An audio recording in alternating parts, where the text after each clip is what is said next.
Hey, I'm Eve. I am submitting my second transformation video because my story continues to evolve and I am still transforming.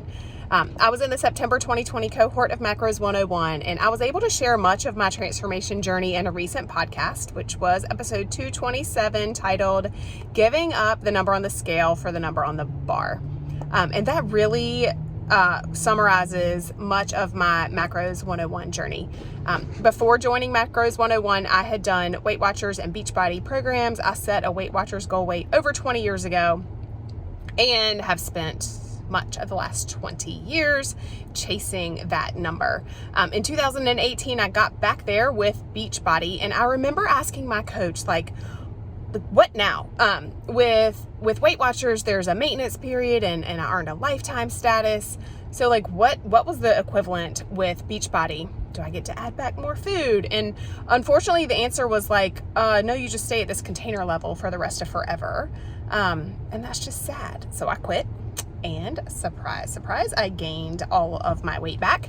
And then I found Macros 101 and you can kind of pick back up on like the title of that podcast episode. When I joined, I jumped right into a cut. I eventually did a reverse and found maintenance. And since then, I've done several cycles of cut, reverse, maintain. And all the while I've added in lifting.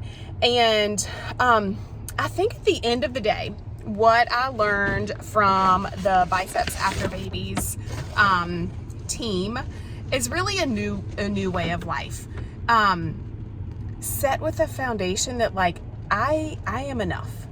I'm not defined by a number on the scale. I'm also not defined by a number on the bar. Also, then the focus really shifts on like, what do you enjoy? And so I've learned that I enjoy lifting.